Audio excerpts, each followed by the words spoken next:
Unaware his wife was about to be recognized as a billionaire's lost daughter, husband abandoned her to eat leftovers and went on a road trip with his lover. What she did next ruined them completely. He didn't just leave. He stood in the doorway of a small, quiet home, rolled his suitcase over the welcome mat, and told his wife she was holding him back, while she stood there with a cracked plate of cold leftovers in her hands.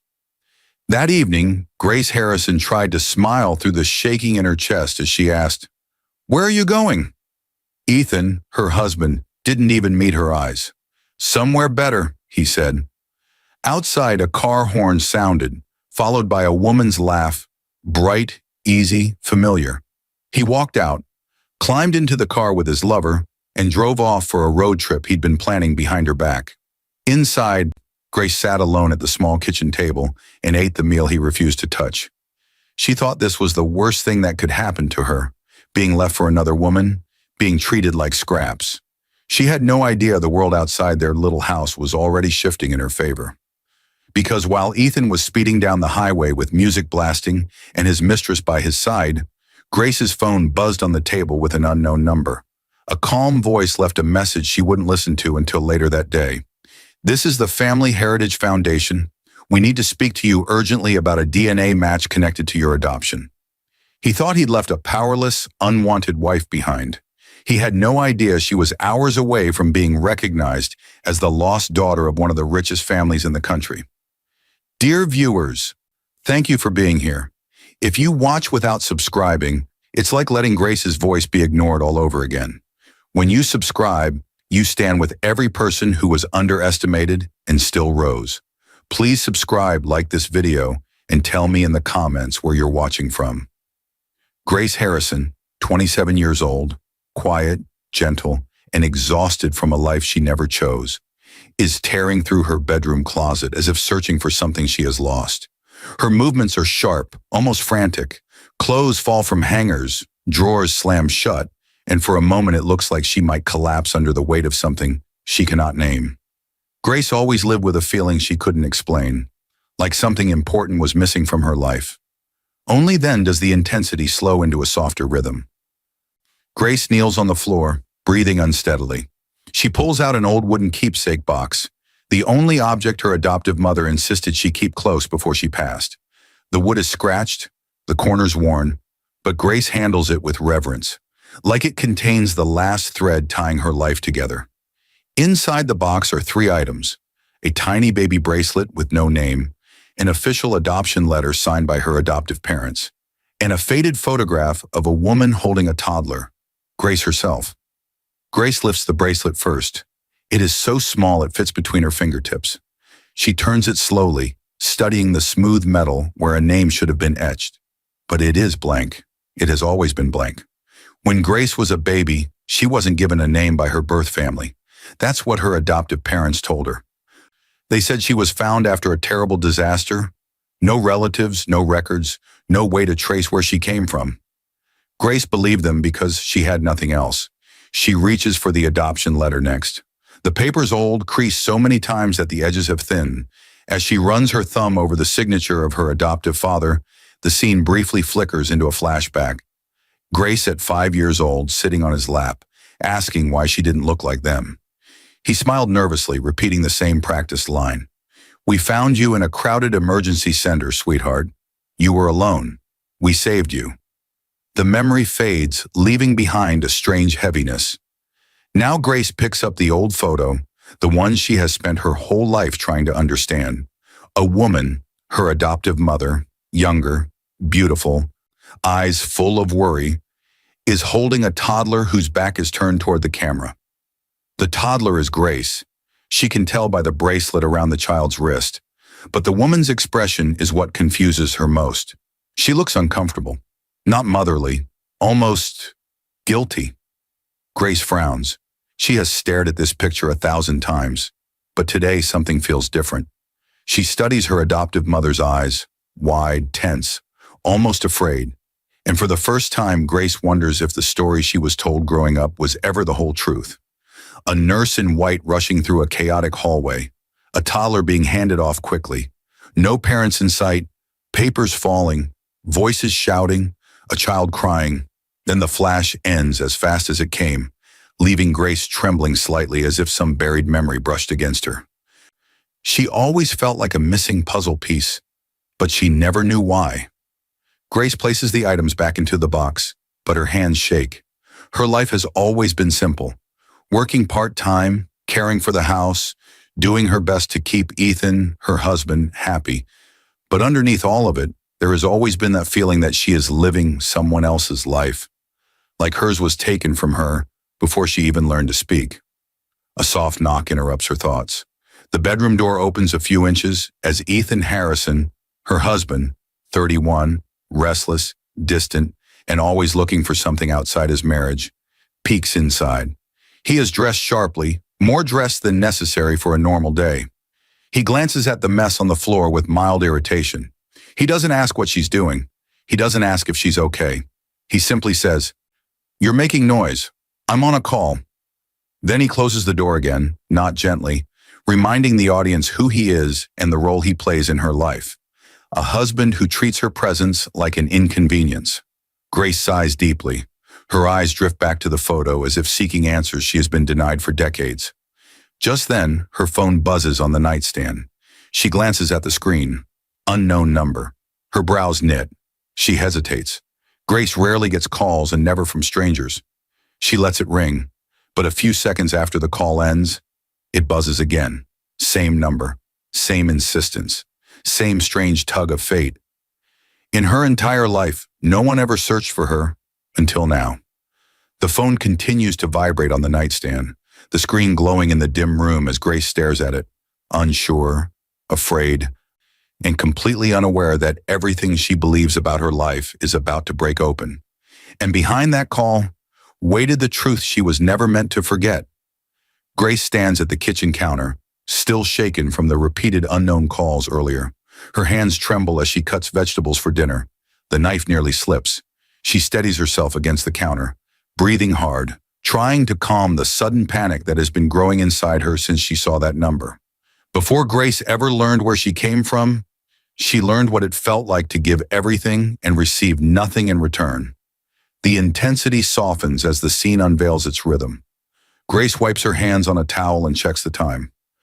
She has just come home from her first part-time job at a local store and will leave again soon for her evening shift at a small cleaning company. She works both jobs because her husband Ethan often claims the bills are too much responsibility for one man, even though he has a stable office job with regular hours. Grace doesn't complain. She never has. She simply takes on more. As she sorts the bills on the table, rent, utilities, overdue medical payments from her adoptive mother's last treatment, the audience clearly sees the emotional weight she carries. Each bill feels like another silent promise she made to keep everything together. She worked more hours than her body allowed because she believed that sacrificing for love made love stronger. From the living room, Ethan Harrison, 31, sharp features, impatient eyes, sits on the couch scrolling through his phone. The glow from his screen lights up his face. He doesn't look at Grace. He barely acknowledges her presence. This is Ethan, Grace's husband, a man who enjoys comfort, but not responsibility. A man whose affection has slowly disappeared, replaced by distance and arrogance. Grace calls out gently, "Dinner will be ready soon?" He doesn't respond. She tries again, a little louder. "Ethan?" He sighs loudly, not lifting his eyes from the screen. Yeah, whatever." Grace pauses, trying to hide the sting. She has gotten used to this tone, but it still hurts. Months ago, he used to greet her with kisses, jokes, or at least some warmth. But lately, he acts like she is interrupting something more important. As she sets the table, she attempts small talk, gentle, hopeful. "I was thinking, maybe we could save a little this month for something fun. Maybe take a weekend trip together?" Ethan's shoulders tense. He flinches. He locks his phone instantly, screen flipping face down on the couch. Grace doesn't miss that. He forces a smile that doesn't reach his eyes. "We'll see." He flinched every time she mentioned a future because he didn't plan for her to be in it. Grace sits quietly across from him and places his plate in front of him. A simple meal, nothing fancy, but made with love and effort. She watches him, hoping for a soft word, a thank you, anything. Instead, Ethan takes one look at the food, wrinkles his nose, and pushes the plate away. "I'm not hungry," he says coldly. "I grabbed something earlier." Grace lowers her eyes. She tries to hide her disappointment, whispering, "Oh, okay." He doesn't notice, or doesn't care. When he leaves the kitchen, Grace sits alone at the table. She pulls his untouched plate closer and quietly eats the now cooling food by herself. The scene lingers here, letting the audience feel her loneliness, the kind of loneliness that exists even when someone is sitting in the next room. She gave everything. He gave excuses. Grace collects the dishes and washes them slowly, the warm water soothing her shaking hands. The earlier phone calls resurface in her mind. That unknown number, the prickle in her chest. Something about it felt important, but she forces the thought aside. Her focus shifts back to Ethan, her marriage, her sacrifices, her hope that things might get better. In the living room, Ethan's phone buzzes. He snatches it up quickly, turning away so Grace won't see. But she hears the soft vibration. She notices the way he shields the screen with his hand, and when the light catches it just right, Grace glimpses the message preview. "When are we leaving?" The words hit her like ice. Ethan stares at the message for a long moment. Then he smiles. Not a warm smile, not a loving one. A secret smile, a satisfied smile, like someone who has already made a decision. Grace freezes in the doorway, unnoticed. Her heart sinks. Her hands go numb. Her world shifts without warning. And that message was the beginning of the truth she never imagined. Ethan types back quickly, hiding the phone from her view. Grace steps closer, desperate for even a small part of the truth. But Ethan stands up abruptly, blocking her path, and slips the phone into his pocket. He walks away with a soft whistle. Grace didn't know it yet, but the next message he sent would shatter everything. Grace wakes up to the loud sound of zippers ripping open. The noise slices through the quiet morning like an alarm. She jumps slightly, heart jolting, and rushes out of the bedroom. In the hallway, Ethan is aggressively stuffing clothes into 2 gym bags. Shirts, chargers, deodorant. He's throwing everything in without care. He looks tense, like a man in a hurry, like someone ready to run. Some people drift away slowly. Ethan didn't.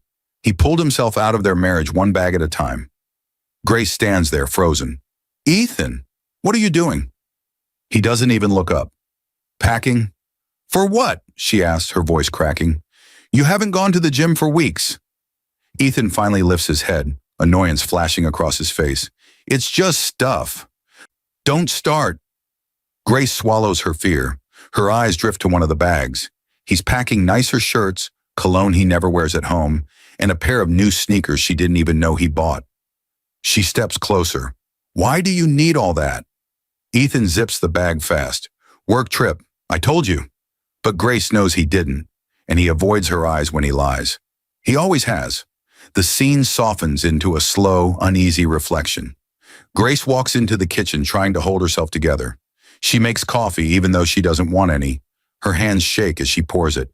She's trying to breathe, trying to think, trying to understand why her own husband feels like a stranger in her house. She glances at the envelope of bills on the counter. Bills she stays up late working to pay. The weight of her sacrifices presses down harder now, heavier with every glance at Ethan's bags. Grace wasn't looking for proof, but the truth kept falling at her feet. As she tries to steady herself, she notices something sticking out from under Ethan's jacket draped over a chair. A crumpled receipt. Grace picks it up. 2 dinner entrees, 2 drinks, a reservation at a restaurant she has never been to. A time from a night Ethan told her he was working late. Her breath stops. She unfolds the second receipt. A hotel charge, 1 night, 2 guests. Her fingers go cold. She sits down, unable to hold her weight for a moment. Her mind floods with memories, every excuse, every late shift, every cold response. She can suddenly see the patterns so clearly it hurts. Ethan isn't drifting. He's leaving, and he's not leaving alone. New intensity hits as Ethan's voice travels from the hall. He is on the phone. His tone is low, comfortable, familiar, too familiar. Grace walks quietly to the doorway, standing just out of sight. She listens. "Yeah," Ethan says into the phone, sounding relaxed now. "I told her I'm working late again tonight." Grace covers her mouth, fighting a sob. "Don't worry," he continues. "She won't check." Her entire world tilts. She backs away, gripping the wall to stay standing. She wasn't prepared to hear it. No one ever is. Grace steps outside, needing air. Her chest feels tight, her vision blurry. She walks toward Ethan's car, desperate for anything that makes sense. But when she opens the passenger door to steady herself, something falls to the floor. A pair of sunglasses, women's style, bright, stylish, nothing she has ever worn. Not hers, never hers. She lifts them with trembling fingers, staring at them like they're evidence in a crime. In a way they are. Her voice breaks into a whisper. "Who is she?" Grace sinks into the car seat, trying to breathe. The world feels far away, muffled, blurred. Every sacrifice she made, every hour she worked, every lonely dinner, none of it mattered to Ethan. He already chose someone else. Suddenly, her phone vibrates in her pocket. She wipes her tears and pulls it out. Unknown number. Again. Her heart races. She thinks about ignoring it, but it continues ringing. Longer this time. More urgent. Grace hesitates. Everything in her life is falling apart all at once.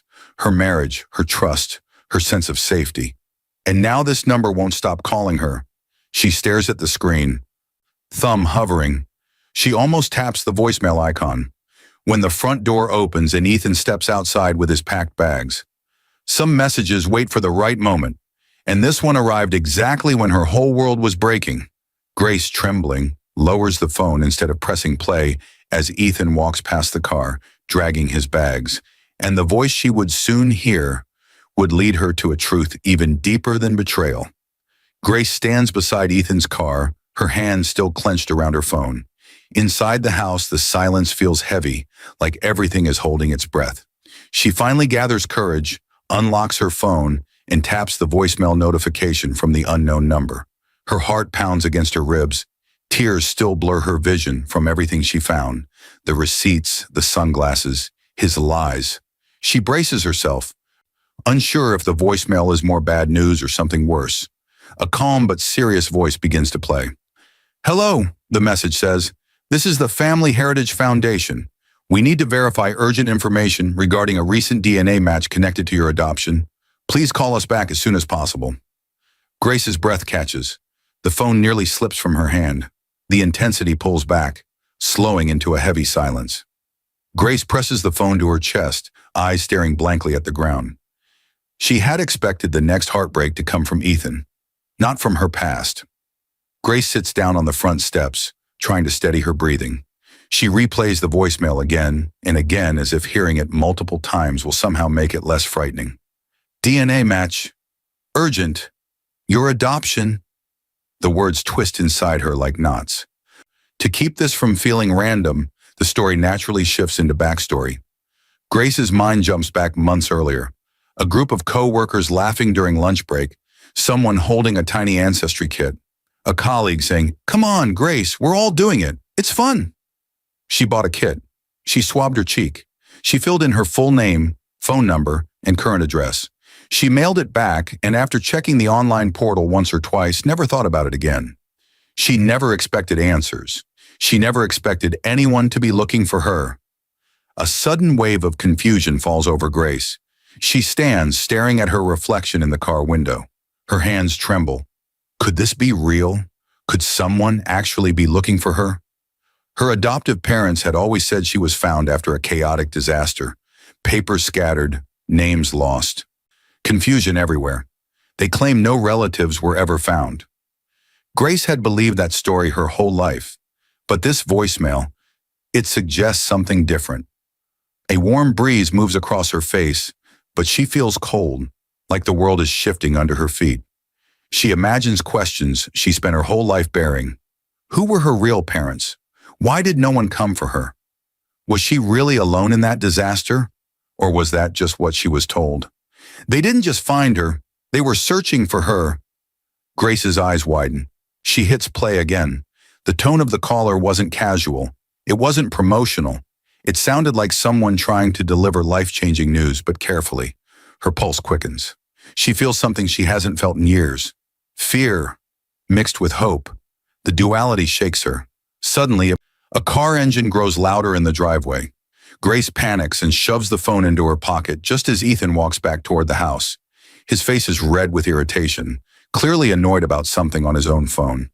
Grace wipes her eyes quickly, pretending she was just cleaning the doorframe. Ethan's jaw tightens. "Where are my chargers?" His voice is sharp, impatient. Grace points weakly toward the living room, her mind still tangled in the voicemail. Ethan doesn't notice her shaking hands. He doesn't notice her red eyes.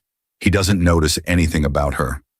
He storms inside, grabs his chargers, and returns to the doorway with his bags. Grace stays frozen where she stands. "I'm leaving for a while," he says suddenly, voice cold. "I need space." He doesn't say where he's going. He doesn't ask if she's okay. He doesn't look at her long enough to see the fear on her face. He simply turns away like she's not his wife, like she's not even someone he recognizes anymore. Grace stares after him, feeling something inside her crack wide open. She remembers the hotel receipt, the message, the sunglasses, leaving for a while. With who? She grips her phone in her pocket, feeling its weight like a secret burning against her skin. Two truths now collide inside her. Her husband is walking out on her, and her past is suddenly calling her forward. The life she knew was closing its doors, and another one was waiting on the other side. Ethan throws his bags into the trunk without glancing back. The engine roars, he drives away. The house falls silent. Grace pulls out her phone and stares at the number that called her. For the first time in her life, she is terrified, not of losing Ethan, but of discovering who she really is. Grace's thumb hovers over the callback button, when suddenly her phone begins ringing again. Same number, same urgency, same fate knocking at the door. And this time, the voice on the other end wouldn't let her run from the truth. Grace's phone is still buzzing in her hand when the scene explodes with intensity. A loud honk blares from outside, sharp enough to make her jump. The sudden sound cuts straight through the ringing in her ear. She rushes to the front door, heart racing, still shaken from the voicemail and Ethan's cold announcement. Before she can speak, she sees him, Ethan, her husband of 4 years, standing at the entrance with 2 heavy suitcases at his feet. He's checking his watch, impatient, like someone late for a trip he's been planning for weeks. Another honk, this time followed by a female laugh, light and teasing. The sound hits Grace like a blow to the chest. He didn't even look back. Grace's voice trembles. "Where are you going?" Ethan doesn't hesitate, doesn't soften, doesn't even turn to face her fully. "Somewhere better," he says. Just those 2 words. Sharp, cruel, intentional. It stings more than any argument, any insult, any moment of distance he ever gave her. He isn't hiding it anymore. He doesn't care. Grace feels her knees weaken, but she forces herself to stand tall. "Ethan, what do you mean? What's happening? Who was that laughing?" He sighs loudly as if her questions are a chore. "Grace, I told you I need space. Don't make this harder." He grabs his luggage and steps outside without waiting for her response. The intensity slowly melts into a deep, heartbreaking reflection. Grace stands at the doorway, looking at the empty table behind her. Cold leftovers still sit on the plates. Her dinner, the one she made hoping he would eat with her. The food is untouched, the silverware abandoned mid-preparation, like their life together, paused and forgotten. She didn't lose him in one moment. She lost him piece by piece, long before this door closed. Grace walks back into the kitchen like she's moving through fog. She sits down, staring at the cold food, her hands trembling. Earlier today, she found hotel receipts, a pair of women's sunglasses in his car, messages from another woman. But hearing him say the words out loud, "somewhere better," makes everything real. She whispers to herself, "How long have you been leaving me?" Her voice breaks. Inside her chest, something tightens. Not just heartbreak, but revelation. She remembers the voicemail, the DNA match, the urgent tone, as if fate chose the exact moment her marriage fell apart to open a new door. But right now, Grace can't think about that. Her world is cracking too loudly. A gust of warm air enters the room as the front door swings slightly open again. Ethan must not have closed it properly. Grace rises slowly, walking toward the sound, each step heavier than the last. She reaches the doorway just as Ethan pulls open the passenger door of the waiting car. Grace hesitates, hiding behind the curtain. She shouldn't look. It will hurt, but she can't stop herself. She peers through the window. A woman sits inside the car, young, styled, confident. Everything Grace feels she hasn't been in a long time. The woman smiles wickedly and pulls Ethan toward her. Their silhouettes lean in close, then closer, until their lips meet. Grace's breath shatters. She feels the moment like a knife straight through her chest. And that was the moment her old life died. Grace pulls back from the window, pressing a hand over her mouth to hold in a sob. She backs away from the curtain, her body shaking uncontrollably. She staggers into the hallway and sinks to the floor, clutching her phone as though it might anchor her to something real. The phone screen lights up in her hand. The unknown number is still displayed, the missed call and voicemail waiting. As tears blur her vision, her gaze settles on it. The unknown number, the DNA match, the sense that something huge is waiting for her. Grace wipes her face, breathing unevenly. She whispers, "If he can leave, maybe I need to find out where I came from." The camera follows her trembling hand as she lifts the phone again, staring at the callback number with new weight. But before she can press anything, another notification slides across the top of her screen. It's from the email address she used for the ancestry kit. Subject line, "Urgent, confirm identity." Immediately, Grace blinks at it through her tears. Her husband is leaving her. Her past is calling her. Her entire world is splitting in two. Her finger hovers above the notification when a loud knock echoes suddenly from the front door. Grace startles. Someone is outside. Someone who isn't Ethan. And the person knocking wasn't here by accident. Nice.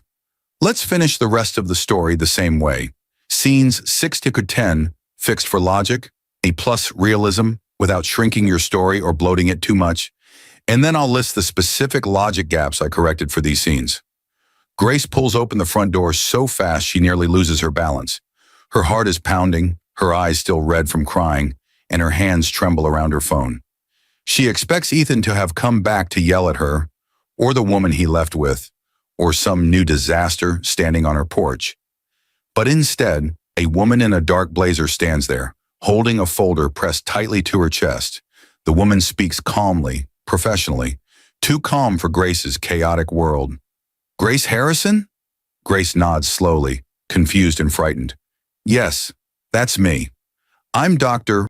Helen Ward," the woman explains. "Family Heritage Foundation." Her voice is steady, but her eyes are soft with sympathy. She looks like someone used to delivering life-changing news, and not always the pleasant kind. Grace's breath catches. The unknown number, the voicemail, the urgent email, it all connects in one terrifying moment. Dr. Helen continues, "We've been trying to reach you for several days. Your phone number and address were attached to your DNA submission. This is extremely important." Extreme intensity melts into slow, heavy reflection. Grace steps aside, letting Dr. Helen enter the quiet house. The room is still filled with the echo of Ethan's departure, suitcase marks on the floor, the faint smell of his cologne, the silence he left behind. Grace clutches her hands together. "My husband just left," she whispers, unable to hide her pain. Dr. Helen nods gently. "I'm sorry, but what I'm here to discuss will change everything you thought you knew about your past." Grace sits on the couch, fingers twisting nervously. Dr. Helen sets the folder on the coffee table. "Months ago," the representative begins, "you submitted a DNA test through a partnered ancestry service. That data entered our national match program. 2 weeks ago, your DNA triggered a high-priority alert." Grace's heartbeat pounds louder. "I didn't think anything would come from it," she admits quietly. "My adoptive parents always said my records were lost after some disaster." Dr. Helen opens the folder. "That disaster," she explains, "was a hospital fire 27 years ago. Several infants were evacuated across different facilities. Many files were damaged beyond repair." Grace's eyes widen. Dr. Helen slides out an old photograph. A wealthy-looking couple, Elegant clothing, tired eyes, holding hands outside a hospital. Behind them, smoke rises in the background. This couple, she says softly, lost their daughter that day in the chaos. Their names are Elizabeth and Michael Hale. Grace looks closer at the photo. The mother's eyes are swollen from crying. The father is shouting at hospital staff. They look broken. Dr. Helen continues. Several babies were mixed up in the evacuation. Some were taken to temporary shelters. Some were transferred without accurate paperwork. In the confusion, one baby girl was never reunited with her parents. Grace trembles. She feels like a child again, lost, confused, carried by strangers. Another photograph slides out. This time, a tiny baby bracelet. Blank nameplate. The exact bracelet Grace keeps in her wooden box. Her lips part in shock. That looks like mine. Yes, Dr. Helen nods. It was recovered during the evacuation. Your birth parents held on to this image as the only proof of what was lost. When your DNA entered the system, we cross-referenced it with old files. And with this bracelet. Grace covers her mouth. Tears fill her eyes. She wasn't lost. She was stolen by fate. Dr. Helen gently places another document in front of Grace. This is the DNA confirmation. You are their biological daughter. Grace's tears spill over. It feels unreal, like the ground beneath her has given way. One moment she lost her husband. Now she has found a family she never knew existed. She whispers, They've been looking for me? Dr. Helen exhales slowly, as if she has been waiting for this question. For 27 years, she answers. They never stopped. They kept updating their search requests. When technology improved, we linked old disaster records to new DNA submissions. That's how we found you? Grace shakes her head, overwhelmed. Why come here in person? Why now? Dr. Helen leans forward. Because your biological parents aren't just any family, Grace. The Hales are one of the wealthiest and most influential families in the country. Once we confirmed your match, they requested immediate contact. A private recognition gathering has been arranged for today. The public announcement will follow later, once you consent. Grace goes silent, barely breathing. A mix of grief, shock, and something new begins to rise inside her. Dr. Helen slides one final document across the table. This outlines the recognition process. This first meeting is private, just you and them.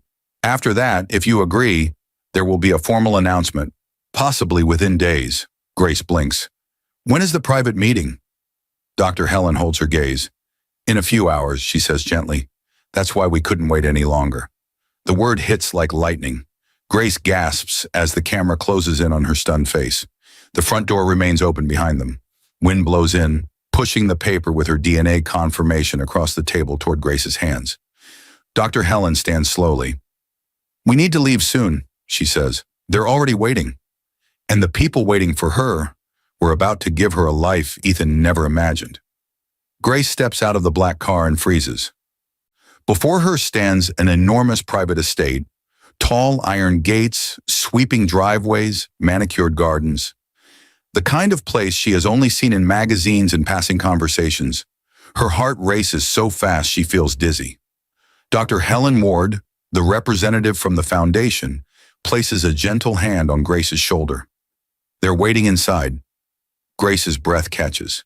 They, her biological parents. The gates open with a deep metallic groan, like the sound of her old life finally breaking apart. The car drives through, and Grace stares wide-eyed as they approach the entrance. Two large doors swing open, revealing a man and a woman who look like they haven't slept in days or decades. The intensity softens, turning into something tender and overwhelming. The moment Grace steps out of the car, the woman runs toward her. No hesitation, no fear. Only raw emotion. This is Elizabeth Hale, her biological mother, a woman with kind eyes, trembling hands, and a heart that cracks open the second she sees Grace. Elizabeth stops right in front of her, studying her face with shaking fingers before finally whispering, "My baby, you're really here." Grace doesn't know how to respond. Her throat tightens. Her chest aches. She has never been held like this, not with this kind of desperate love. Her father, Michael Hale, follows behind, trying to stay composed. A tall man with silver hair, steady shoulders, and the eyes of someone who carried grief for too long. When he reaches Grace, his voice breaks. "I never stopped looking for you." Grace trembles. You searched for me." Their answer comes in the form of a soft nod and tears that fall freely. Inside the estate, Elizabeth leads her to a long hallway filled with framed photos, pictures of parties, charity events, birthdays, business milestones. Then she stops at a special section on the wall. The frames here hold photos of baby clothes, tiny toys, and empty cribs. Michael explains, "These were from the news back then. The fire at the hospital. Children moved everywhere. Paper records ruined. The worst chaos a parent could imagine." Dr. Helen adds gently, "Your bracelet image was preserved in one of those files. That's how your DNA finally matched the database." Grace reaches out and touches one of the empty crib photos. Her fingers tremble. She didn't gain wealth. She gained identity. Elizabeth takes Grace's hand. "We tried detectives. We searched shelters. We checked every hospital report. We put out rewards. Everything was hopeless until technology finally caught up." Grace's eyes fill with tears. Slowly, she begins to feel something shift inside her. Not just grief, not just shock, but a strange sense of being seen, as if the pieces of her life are finally sliding into the correct places. Elizabeth brings out a small wooden chest from a nearby cabinet. "These were yours," she says softly. Inside are childhood photos Grace has never seen. A picture of her crawling, one of her laughing in a tiny dress, another of her smiling up at Elizabeth, arms reaching. Grace presses a hand to her mouth. "I don't remember any of this," Elizabeth whispers, "but we never stopped remembering you." Grace closes her eyes. She feels warmth around her. Real warmth, not the hollow space Ethan left behind. Michael gently sits beside her. "Grace, now that you're home, we want to help you in any way. You don't have to carry suffering alone anymore. Not emotionally, not financially, not legally. Ever again." Grace hesitates, swallowing hard. Her mind flashes back to Ethan, loading bags into the car, kissing another woman, leaving her with cold leftovers and lies. Her hands curl slowly into fists. Michael watches her carefully, reading the storm behind her eyes. He asks quietly, "Do you need help with anything or anyone?" Grace's chest rises sharply. She finally whispers, "Yes." Her parents exchange a subtle, understanding look, one that says they already knew she would need strength to face what she left behind. Michael rises and signals someone from across the room. A man in a suit steps forward, clearly waiting for instructions. Grace stares, heart pounding, as the man introduces himself with a calm nod. And in that moment, Grace realized she wasn't facing her battles alone anymore. Grace sits across a long, polished table in a quiet study inside the Hale estate, her hands shaking as she empties everything from her purse, receipts, printouts, screenshots, her phone, even the women's sunglasses she found in Ethan's car.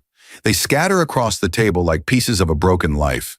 Across from her sits Daniel Cole, a calm, sharp-eyed lawyer in his 40s. He is the man Michael signaled earlier, family legal counsel, trusted for years. Michael Hale stands behind Grace protectively, his presence steady and grounding. Daniel's role is clear. He is here to help her build a case, to gather truth, to turn her pain into strength. Grace looks overwhelmed, words stuck in her throat. She came here carrying heartbreak, but she was about to leave carrying power. The intensity softens into strategic quiet. Daniel opens a folder and speaks in a steady, reassuring tone. "Grace, everything you give me today helps us understand the full picture. Take your time." Grace nods, wiping her eyes. Her voice trembles. "I don't even know where to start." "Start with what hurt you most," Daniel says gently. Grace takes a breath and begins. She shows him the hotel receipt she found tucked under Ethan's jacket, the restaurant bill with 2 dinners and 2 drinks, the screenshots of Ethan's messages she took weeks ago when she first felt something was off but was too afraid to confront him, the sunglasses left in his car. Daniel picks up each item carefully, examining them with forensic focus. Michael lays a supportive hand on Grace's shoulder. Remember, he murmurs, you're not alone in this. Grace offers a faint, grateful smile. Daniel powers on his laptop. Let's go through everything one by one. Pain made her cry. Dignity made her plan. Grace opens her phone and scrolls to Ethan's messages. She hesitates when she reaches a specific thread, then shows it to Daniel. A text from Ethan to someone saved as Rena flashes across the screen. She'll never leave me. She needs me. Grace's breath hitches when she sees it again. Her chest tightens. Daniel's jaw tenses ever so slightly. This is important, he says. Keep going. Grace swipes again and reveals screenshots of Rena's public posts. Photos from the road, from fancy lunch places, from inside Ethan's car. In one photo, Grace recognizes the exact shirt Ethan packed earlier that morning. Daniel notes, this helps establish pattern and timing. Grace then opens her voicemail folder. She plays the message Ethan left a few weeks earlier. Working late, don't wait up. His tone is flat, familiar. She once believed every word. Now she knows on that night he was never at the office. Daniel nods. We can cross-check this with any location data you have. He opens one of the shared safety apps on her phone, the kind couples sometimes use to see each other's location in emergencies. Grace had installed it months ago at Ethan's request, but she never checked his side. Now the screen lights up with an old route from that night. House, hotel, restaurant, scenic point, Rena's apartment. Grace covers her mouth in shock. She can't breathe for a moment. Michael leans down. Grace, look at me. You are doing the right thing. Tears fall, but Grace nods. For the first time, she feels something stronger than heartbreak creeping in. Clarity. Daniel organizes the items into a neat, powerful file. Hotel logs, GPS routes, screenshots, receipts, sunglasses, voicemails.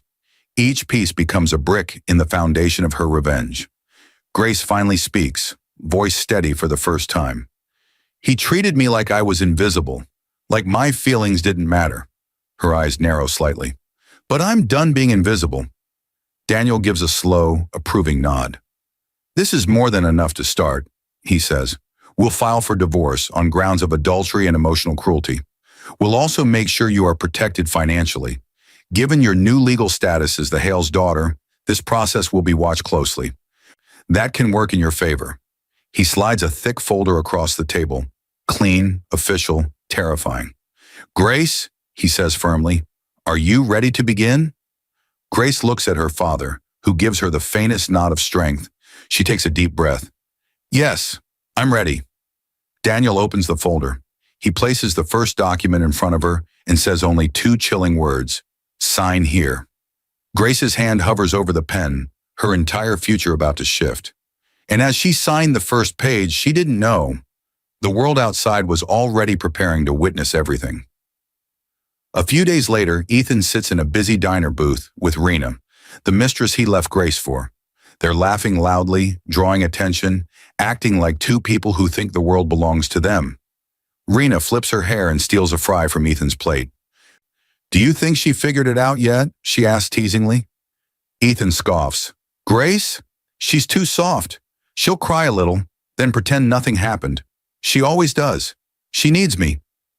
His arrogance fills the room like a bad smell, but just as he lifts his drink, the diner door swings open with force.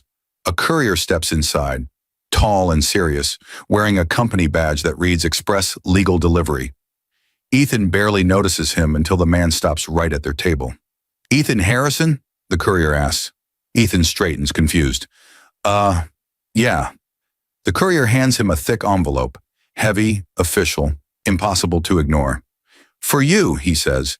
You've been formally served. Then he leaves without another word. The intensity softens just a little as the camera shifts to Ethan's confused face. He frowns and turns the envelope around. One bold line is printed across the front. Legal documents. Open immediately. Rena leans in. What is it? Ethan tears the envelope open carelessly, and suddenly his whole body stiffens. Inside are divorce papers, adultery evidence, financial claims, screenshots, receipts, GPS history, hotel logs, and a note. A single cold message written in Grace's calm handwriting. You left me for scraps. Enjoy the leftovers you chose. And it only got worse. Ethan's face drains of color. He flips through the documents, panic rising as he realizes exactly what this means. Everything is laid bare. The dates, the photos, the messages he sent Rena, every lie he ever told. People in the diner begin whispering. Phones come out. Someone zooms in with a camera. A teenager murmurs, "Isn't that the guy my feed is talking about?" Ethan looks around, horrified. Rena's smile fades. She reaches for the stack of papers, and her eyes widen with every page she turns. "Ethan," she whispers urgently, "why didn't you tell me you were married to her?" Ethan's confusion deepens. "What do you mean, her?"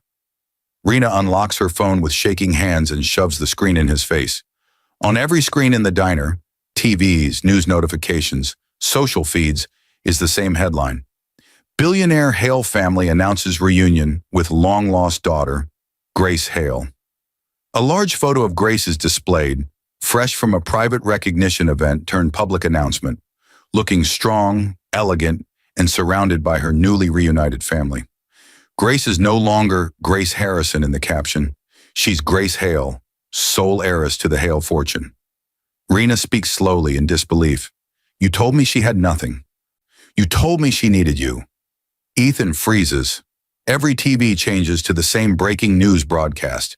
Every phone lights up with the same alert. Every person in the diner turns to look at him. Grace's father appears on screen, giving a short statement outside the estate gates. "We are grateful our daughter has finally come home. We will protect her with everything we have." The words ring loudly in Ethan's ears. One sentence matters most. "We will protect her." He swallows hard, suddenly understanding the full weight of what he has done. Not just cheating, but abandoning a woman who is now publicly known, incredibly powerful, and surrounded by influence he never imagined. Ethan didn't just betray a wife, he betrayed a woman the whole world now wanted to protect. Rena shifts away from him in the booth. Slowly, carefully, her eyes grow cold. People begin recording. Some laugh, some shake their heads, some whisper, "He's done." Ethan stares at Rena, desperate. "This doesn't change anything between us, right?" Rena pulls her hand out of his reach. "I didn't sign up for this," she says quietly, disgust in her voice. "You're about to be destroyed. Legally, financially, publicly. I'm not letting you drag me down with you." Ethan's eyes widen. "Rena, wait." But she grabs her purse, stands up, and slides out of the booth without looking back. Ethan calls her name, but she walks faster. The diner doors close behind her. He is alone, surrounded by the evidence of his own downfall, and captured on dozens of phones. He lowers his head onto the table, trembling. The divorce papers sit in front of him. Grace's calm note sits on top. And while Ethan faced the crowd's judgment, Grace was preparing for their final confrontation. Ethan slams his fists against the tall iron gates outside Grace's new residence. The Hale estate guarded by uniformed security, cameras, and glowing pathway lights. His voice cracks with panic. "Grace, please, let me talk to you." Security guards move in front of him, blocking his way. He tries to push past them, desperate, wild-eyed, covered in sweat. His hair is messy, his shirt untucked, and he looks nothing like the confident man who left her for another woman. Everything he took for granted had finally slipped out of his hands. Ethan shouts again, voice breaking, "I need to see her. She's my wife." But the guards don't move. They know who Grace is now. They know who her family is. They know Ethan has no place here. Then slowly, the estate doors open. The intensity softens, shifting into a heavy emotional stillness. Grace steps into view, no longer the timid woman Ethan abandoned. No longer eating leftovers alone. No longer begging for affection. She stands tall, dressed simply but elegantly, a soft glow behind her from the mansion lights. She is only a silhouette at first, unseen face, but unmistakable presence. Security steps aside, allowing Ethan one small path forward, and only because Grace allows it. Ethan drops to his knees the moment he sees her. He collapses like a tower, finally giving up its fight. "Grace, please," he chokes out. "We can fix this. We can start over. I didn't mean to hurt you. I was stupid." Grace watches him silently. No tears, no shaking hands, no pleading heart. Just calm, just dignity, just truth. She finally understood. He never destroyed her life. He freed her from it. Ethan crawls closer on his knees. Grace, please. I made a mistake. I was stupid. I didn't know who you really were. Grace lifts her chin. And that is the problem, she says, voice steady. You didn't care who I was. Ethan's eyes fill with tears. I'm begging you. I can change. I'll be better. Just don't leave me. Please. Grace steps forward just enough that he can see the outline of her face clearly. She looks down at him, not with anger, not with hate, but with a peaceful kind of strength. She speaks clearly. You abandoned me when I was nobody. Now that I know who I am, I don't need you. The words strike Ethan harder than anything he has ever experienced. Grace doesn't yell. She doesn't cry. She simply tells the truth. Behind her, her biological parents, Elizabeth and Michael, appear in the doorway, standing tall and proud. Their presence wraps around her like a shield she never had before. Ethan shakes his head desperately. Grace, please, I don't want to lose you. Grace answers quietly. You never had me. You only had the version of me who didn't know her worth. Security steps forward at her subtle nod. Ethan panics. No! Grace, please! Grace! But the guards gently take his arms and pull him back toward the gate. His voice grows weaker with every step. Grace turns away and walks toward the mansion, toward her new life, her new family, her new identity. At the entrance, she pauses only once, just long enough to look back over her shoulder. She doesn't look at Ethan. She looks past him, to the crowd gathering outside.